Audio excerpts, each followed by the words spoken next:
In my 50 years of being involved in policing on this island and much further afield, it's almost unprecedented when you hear the Commissioner of Police on with a popular talk show effectively giving the case why he should hold on to his job. Now, I know it doesn't come across like that. Pat Kenny was speaking with Commissioner Drew Harris, and he did pose the key question: how do you deal with the situation if the force votes no confidence in you, or indeed if the Garda Representative Association, which represents about 11,000 members of slightly under 14,000 sworn officers, vote no confidence in you? That's quite amazingly different in my experience, and it should be a concern to anyone involved in the policing world. It should be a concern to the community. Ostensibly, and you will hear shortly how Mr. Harris has said he intends to stay and do his job and do his work until 2025, because that's where his mandate is, and he wants to implement a reform package that has been around since 2019, which he claims is the product of the Commission on the Future of Policing and also has government endorsement. Now, I have written on this and spoken on it in many different fora, and while the current debate crystallises around the rostering issue, the reform programme and the so-called policing model is the big issue as far as I'm concerned. Now, I've always been of the view that one should not ever take on the man, you should deal with the issues, and I've tried hard, and despite being invitations from different quarters, to stay with the issue. And you'll see a very short little snippet in a few moments where I deal with this operating model, which is basically the system that runs the police countrywide, and how it's done, where it's done, and who does it, and what's the system of control from A to B. I don't believe in playing the man.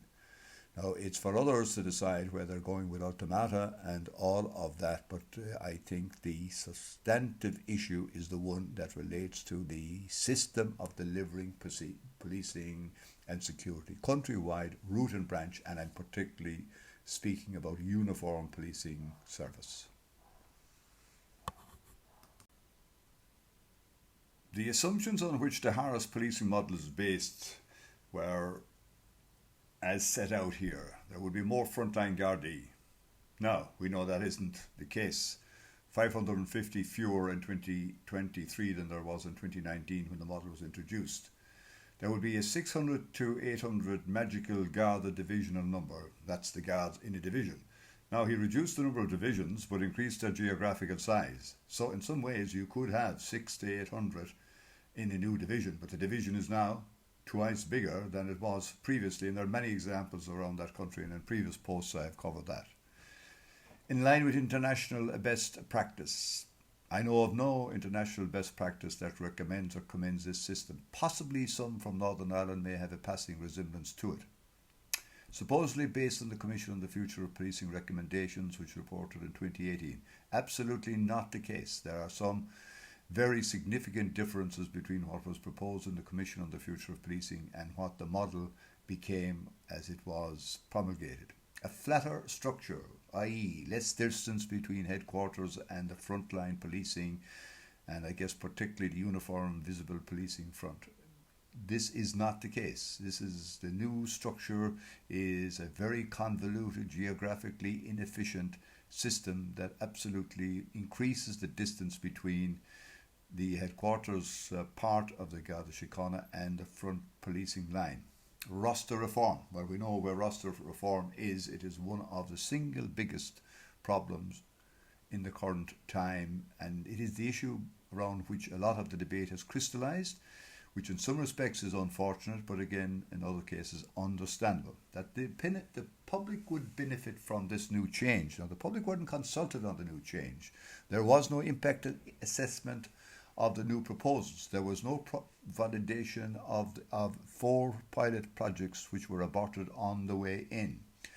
Since then, the public have been extremely critical through the joint policing committees, which are based in different counties, complaining that they are very unhappy with the shape and size of the policing reforms, the different boundaries, chief superintendents being removed from one place to another, counties being enlarged, like Donegal is in with Sligo, Leitrim, Garda regions that stretch all the way from Galway right up to the top of Mallinhead and across to Dundalk.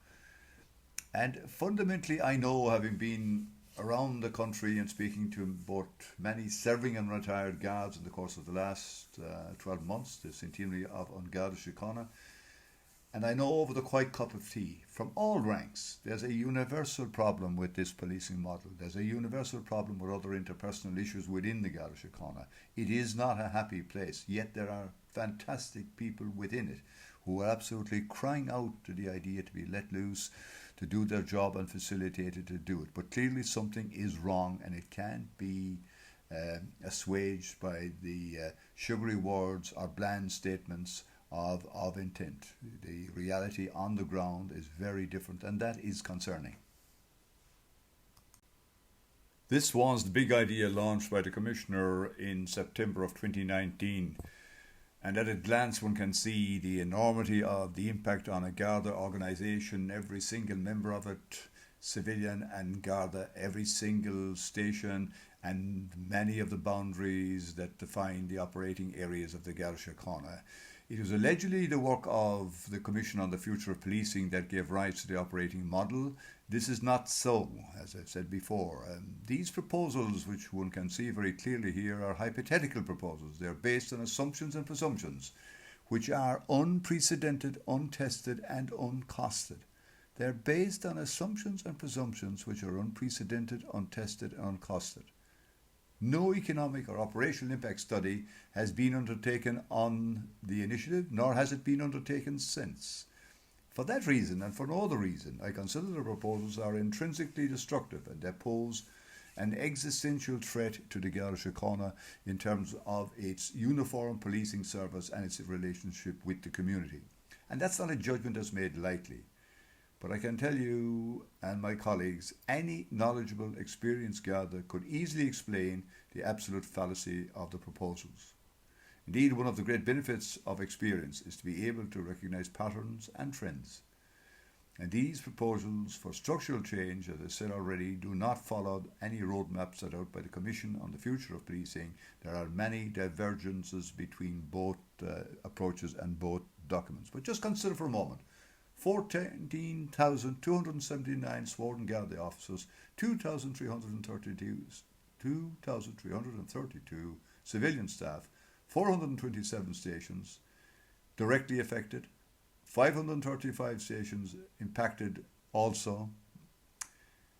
All of that huge change, both in terms of operational approach of the Garda Síochána and in terms of the administration.